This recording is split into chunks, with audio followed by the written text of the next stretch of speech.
Hello, everyone. Welcome back to Digital Dada DD. I'm Cecilia Maundu. I'm a broadcast journalist. I'm a digital security trainer.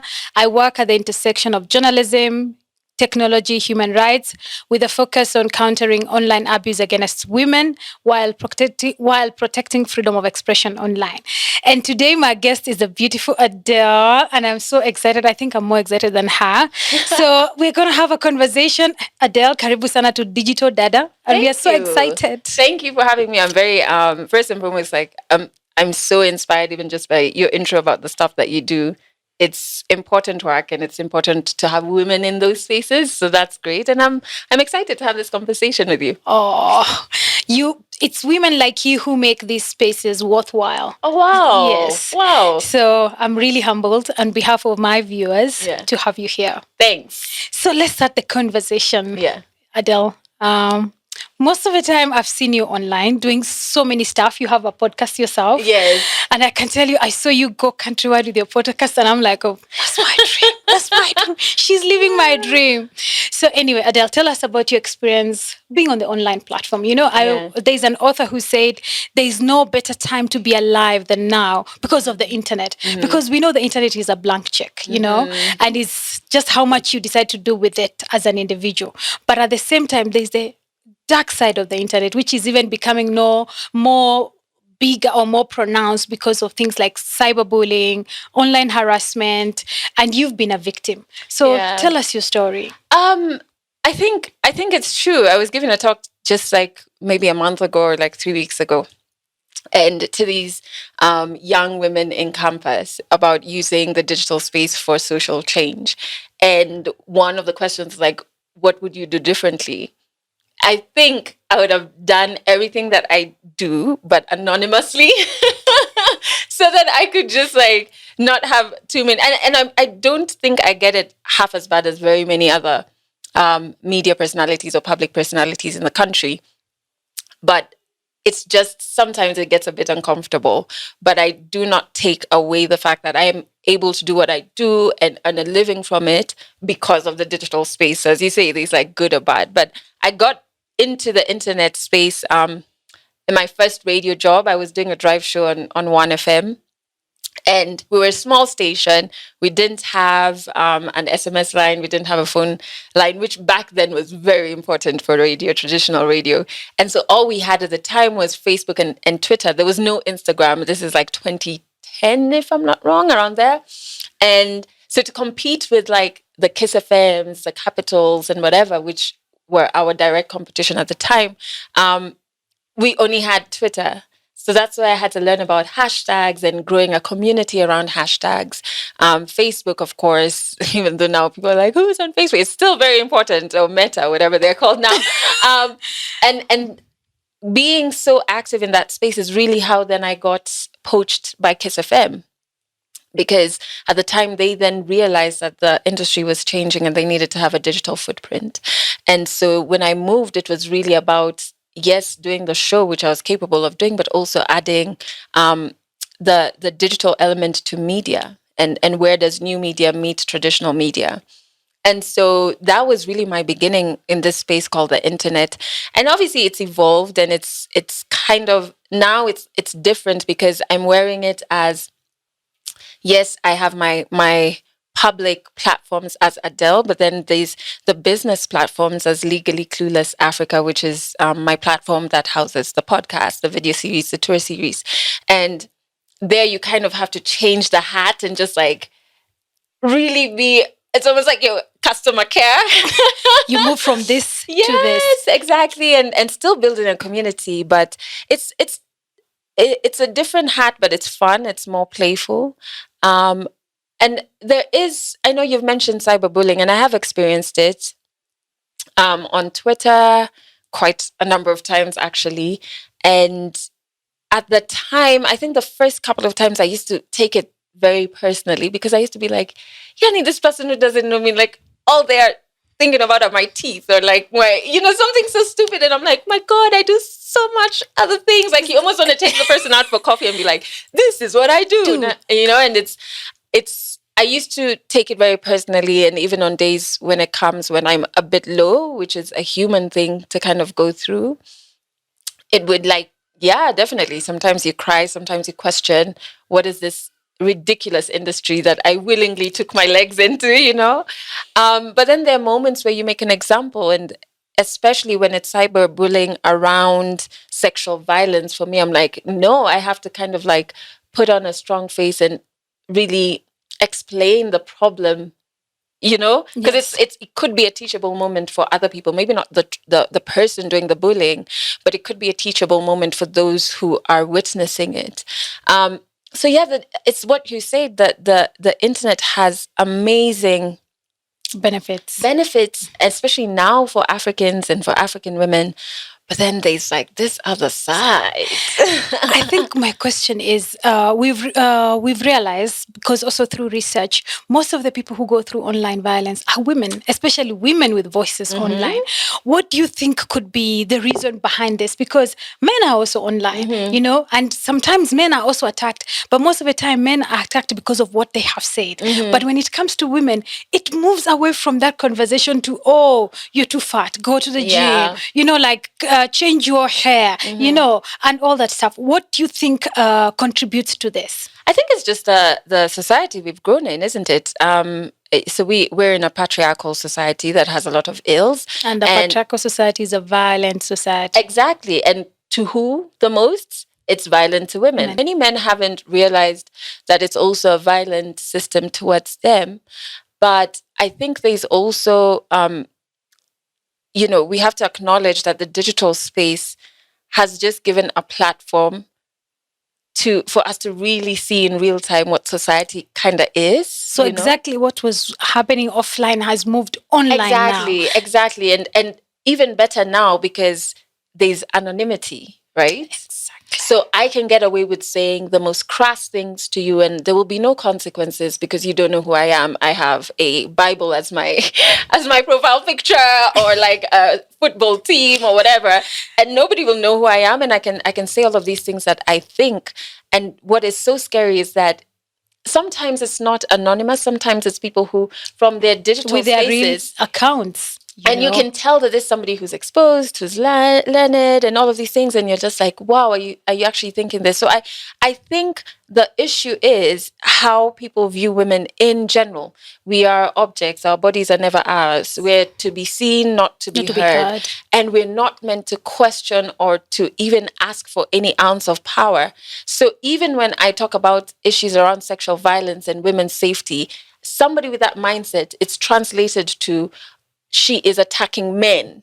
You know, and I'm just like, wow. Toxic feminist. Yeah, yes. Exactly. So, Adelle, my question is, you've said that the accounts, actually, when you follow their authentic account, have you ever tried to reach out to one of the people? You know, like those people who are so consistent to a point you're like, oh, does this person know me in real life? Because all this energy should be directed to something else. Isn't it? It's very strange. Yeah. Have you ever tried to reach out to someone like, oh, hey, you? Because there's this podcast by some guy, Conversations with People who hate me, some guys in the US. That's an interesting concept. Yes. So one time he tried to call, actually, to look for these people who keep saying this funny stuff about him. So have you ever tried to do the same thing, like a full-on account, like of, hey, I'm Adelle? To be quite frank, I just do not have the time. I think the thing is, what I've realized is, even on my own platforms, I amplify what I love.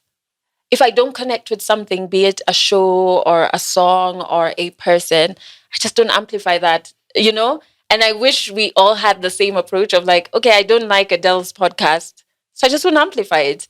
But I like Cecilia's, so I'm just going to amplify that. You know what I mean? And it's okay. I don't have to like shoot down one or the other. And so I haven't. But what has happened, which is it really changed how I view bullies. Two things. There's once I had somebody, a very prominent male figure, bully me, and why I remember this one is that he brought my late mom's name into it, and I was just like, now we have a problem, sir. Oh, now you've taken it too far. You know, like if I was near you, it might get a bit ratchet. But a couple of months after that situation, I went for an event, and he happened to be there. I'd never seen this person in person. And I was hanging out with some people from the industry, and they said, "Oh, there's so and so." And I was like, "Wait, that's so and so." He looked very meek, not socializing, very withdrawn. And I kind of like even changed my perception, and my anger even went down, because I was just like, "Oh wait, but this is somebody who's like not able to mix with others. Like there's something that is beyond you hating on me and my mom, all right, going on with you." That's one. And then the second thing, I went for an event, and someone, and I still remember, it was an Octopiso something at the British Council. I still remember that event because it was so strange. And someone I don't know came and sat next to me, and he said, "Hey, you've blocked me on Twitter." And so I said, "Hey, I don't know you personally. So if I've blocked you, it means you brought some nonsense onto my timeline. So tell me, what did you do? Because I don't know you. So how would I now go and like, just wake up one day and start blocking people?" Exactly. And I even said, I don't even know how to unblock people on Twitter, by the way. Like, how do I search for you? Because it's not going to pop up. I don't know where to find, the pages I've blocked. And, he was just like, please unblock me, please, like really begging.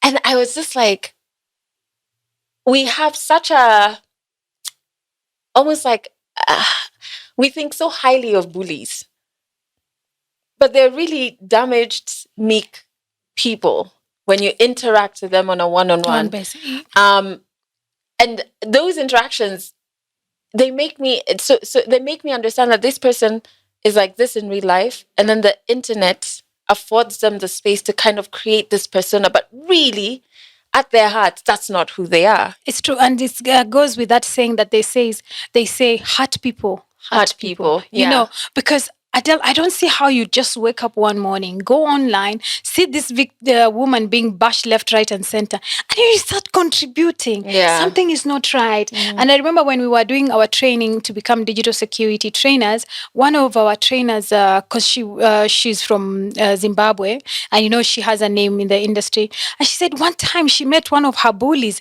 And she said she looked at him like this, and he couldn't look at her. That's right. Yes. Many of these people will not say half of the things that they say to you to your face. I've had instances where people have tried to bully me recently, and somebody who I know came for them and was like, "What's wrong with you?" Blah blah blah, and really like dug into them, found out where they work, and they worked at like a pretty huge organization, and then tagged that organization like, "Hey, do you know your staff member is saying these type of things?" And all of a sudden that guy just like crippled, and he was like saying sorry and all of these things. And I was just like, I mean, look, and I remember it was a Saturday morning. I'm like, look what we have done this whole Saturday. We could have been out and about enjoying, and look what now we had to bring your boss. Like, just because he could not behave online. And it's when you, and I always tell that, especially young women, when I have conversations with them, because bullying is not only for public personalities, it happens across the board, even teenagers. Oh my gosh, yes, it does. And there's a digital arc that we haven't fully understood how to make safer for young people. But I always tell them, the person trolling you, it's not about you. It says more about them than you, because the person who's given you constructive criticism, it's very clear to see somebody saying, "Hey, I like your podcast, but perhaps you could do this differently." Doing ABC. Yes. And even then, you don't have to take it. Exactly. Even then, you can just be like, "Thanks, but no thanks." Like, I know where I get my constructive criticism from. It's not from a stranger online. So, but there's a big difference between that and somebody who's just trying to tear you down and bully you. Even when it's masked as, "I'm just giving you constructive criticism." No, you're not. You are trying to push your opinion onto me. Yeah. And also, Adelle, to get to a point whereby you're like, it's about them, not me. Yeah. It takes time, because we know some people have actually left the platform. They're like, no, I can't do this anymore. How did you get to a point where, like, when you read a negative, because up to now, I'm sure you read negative comment about you. Where did you get to the point when you said, no, I will not let this get to me? Because when you're crying, you're an individual on your own. Because online violence has become a public health issue. Yeah. And the same things we go through when you go through physical violence are the same thing people go through on online violence. In terms, you find somebody depressed, they're stressed. Yeah. And the worst thing about online violence is it not only affects you, but even the people you love. Yeah. If only sometimes I feel they're more affected and they're helpless on how they can help you. So how did you get to that point where you said no? I think I don't even know if that point really exists. Does it? Because it really just depends on the day, isn't it? I think there are days when I'm just like, yeah, whatever. And most of the time, sometimes I actually don't have time. So I'm just like, by the way, I don't have the time today, but if just another day would have gone create to that. Yes. There's that, but then there's also just knowing the energy that I want even on my digital spaces. So I will block you or mute you before it gets into like an interaction. I've understood that even if it's like people with sinister motives trying to get a story or trying to get like digital street cred by like poking you, what validates them is your reaction. So I'll either go to other safe spaces, be it with a friend or whatever, and like just vent there, just be like, this idiot, no. But I'll never give you the satisfaction of like, oh, she even replied. Like, you know what I mean? There are quite a few people who are like that. And I think also you have to remember we're all humans at the end of the day. So I wouldn't want to sit here and say like, it's never, even now, like it's never broken me down. I think now it's just like, when you're a small business owner in Kenya, you really don't have time. You're fighting so many battles on a day-to-day, like you just don't have the time to be like, Yule Sheikh 254 has insulted me. You really don't have the time. But so that has helped. But I also use certain tools, and I know these platforms are still not doing enough. I think like the Facebooks, the Twitters, the Instagrams, TikToks, all of that, they can do a better job of kind of like giving us the tools to either protect ourselves and even working fast enough to protect us from these sinister people on the platform. But there are tools like on Twitter, even like you say, toxic feminist. I have said, but if you call me that, I will not see it because it's muted. So you literally have to change your insults because it will never come on my timeline. Yeah. So I've really done a good job of like muting certain words, certain things that I don't want to interact with because they could bring me down. And then there's the element of how it affects even just like your fears about what you're creating. I think a lot of creators are pushed out of that space. Imposter syndrome. Exactly. Because you start believing what they're saying. You start doubting yourself as a person. And so you kind of have to, so I file like every single partnership contract, and I have a friend who on a memory card put all the things that I'd accomplished, and they were like, anytime you start doubting, like pop that thing into your laptop and like look at the things you've accomplished and then like be like, no, I can keep doing this. So those are things that I go to, and I obviously have people that I can talk to on those days. But I think also another thing that is very important here, I wanted to say this, is why this violence online is so bad, especially in an election year, is that a lot of young Kenyan women have deserted a lot of digital spaces, so like Twitter, etc., exactly, where a lot of political conversations that affect them are happening. Exactly. And they've left because of this violence. I know an organization like Badili Africa is really like involved in research around this and trying to change those perceptions. Yeah. But so the effect of violence is not only a mental, emotional one, it's a political one.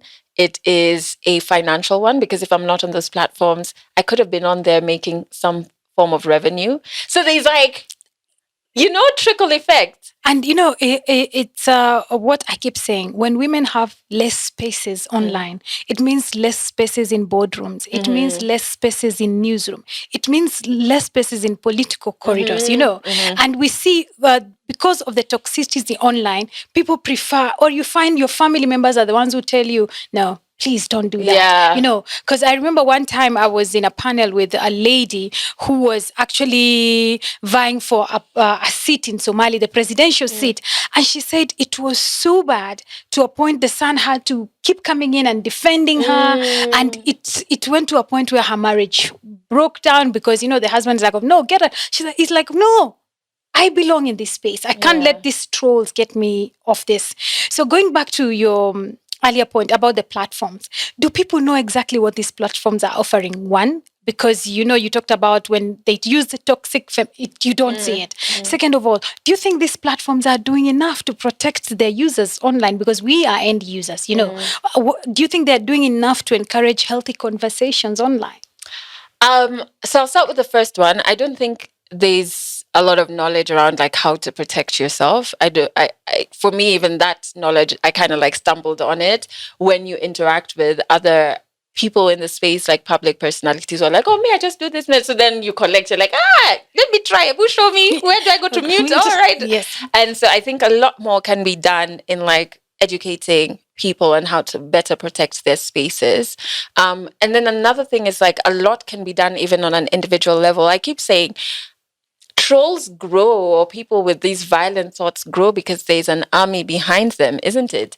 If it was just like one person yelling at 0 people, like, you kind of get, but I find that sometimes we have to question and introspect on an individual level. What are these things we find funny? What are these things we find funny that we share and we edge on and we kind of fan this bully, and they breathe that and they keep bullying the next person, right? So what are those things that we're kind of amplifying? And even get to a technical level of like, let's say on Twitter, if somebody has put something that is hurtful or like violent towards another person in a tweet, don't quote tweet it, like screenshot it and report it. So don't amplify the thing, because and you see that points to the lack of knowledge, because then they call them second perpetrators of online violence. Yeah. You send a meme about someone and it's such a shady meme, and you're like, oh, let me send it to this group and of 256. Yeah. Now we have moved to 512. And you don't even realize you're doing some dumb stuff, because I was gonna curse, but like you're doing some dumb stuff because like you're sharing it to say, oh, this is so horrible. But you're sharing it, bruv. Or you forward it and then you put emojis. What's the difference between you and the person who created the person who is the victim of this violence? We have to question about what is our role in this thing, and so we report it. We have to understand how the algorithm works, because if you keep quote tweeting, it picks it as something that's popular, even if you're calling it out. So it will amplify this original tweet, wouldn't it? So there's that. But I think speaking to the platforms, I just feel they're very lax, especially when it comes to violence against communities of people of color, Black women. Like it's just so slow. You mentioned it, the algorithms. The algorithms are not bad, but it is the people who are feeding them, and then it comes out unbiased. Yes. So I think a lot more can be done, and like how can we, and those platforms actually need to step into the responsibility as well in how do we better create safer spaces. Although I have to say they're Africans are really innovating around the space and like fact checking, because that also can be very violent. We see a lot of like female aspirants, all of a sudden like random stories come out about them, and if you have a fact check, it can quickly point out like this is false, take it down. You know what I mean? Yes. But it's the responsibility is not solely ours. The platforms kind of have to play their role. But also, Adelle, there's something I like keep mentioning, like these platforms are in business. Yeah. So when something is happening, because you've seen that we've been rated, I think we are number 1 or number 2 in Africa, Twitter users, but we've seen what court can do on a positive side and on a negative side. So sometimes I feel it benefits the platform because their business model, they're in business. By the end of the day, their number 1 thing is them making money, and then number 2, like, oh, okay, this is happening. Let me check into it. So what is our sole responsibilities as individual users on that platform? Because we are talking about, you find you're being harassed online. Sometimes I don't even believe it's somebody who has formed a community. It's just one tweet, second tweet. People don't even know each other. Before you know it, they're bashing you online. Yeah. So what do you feel like us as individual end users, what is our responsibility when it comes to the issue of online violence? Man, it's just introspecting and kind of like asking yourself, what are you on that space doing? And what are you getting out of certain things? I still find it very strange that people amplify things they dislike. as opposed to like things they like. I've never moved past. I'm just like, but I mean, it's okay not to like me. That's great. But like, see, tell us who you like. Like, that would be really, because maybe then I'd find out that I like that person, or I like their music, or I like, you know, their strain of thought or whatever. And so I always find that to be a very strange thing that we do as humans. But also the other thing is like, there's this group mentality and there's this mob mentality. Like a mob mentality. There's a joy we get from bringing down others that is so strange. There is a celebration we kind of do when somebody is struggling. There is a lack of seeing people online, be it public personalities or not, as humans. You know what I mean? Yeah.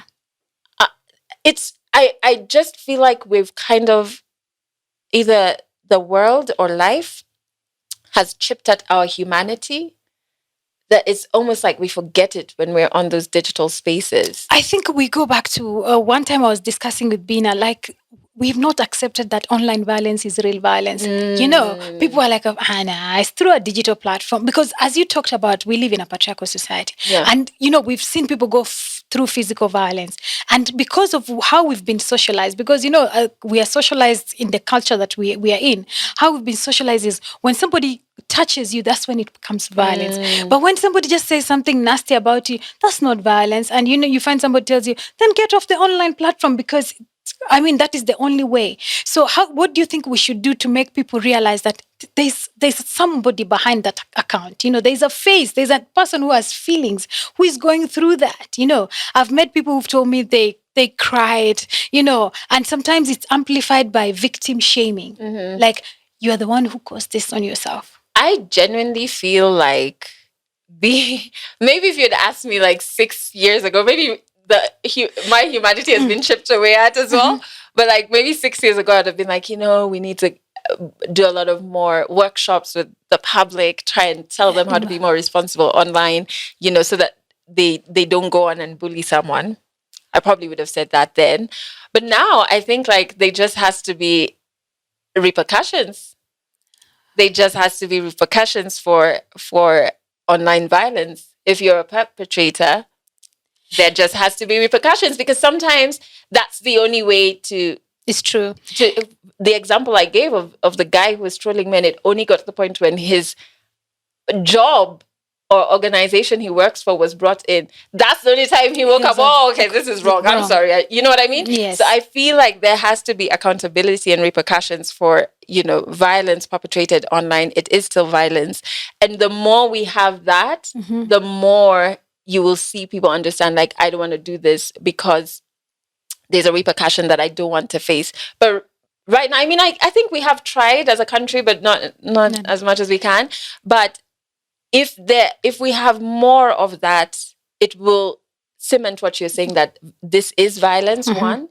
And two, just as on the streets, you can't walk up to someone and just slap them randomly and get away with it. Exactly. So is the digital space. You can't do certain things and get away with it. Yeah. Brings in the issue of law, you know. We look at, it's called computer misuse, cybercrime, section 27, if I'm not wrong. They bring in the issue of cyber harassment. However, they have not even defined what is cyber harassment, you know. They have not even contextualized the crime, you know. So what do you think should be the role of government, especially when it comes to laws, and also like CSOs, informing policies? What do you think should be their role? I think, borrowing from the space that I play in, which is like sexual violence, and I think what sometimes doesn't happen is kind of like, before policies are drawn up and things like that, really consulting with major industry stakeholders to fully understand what better serves that space.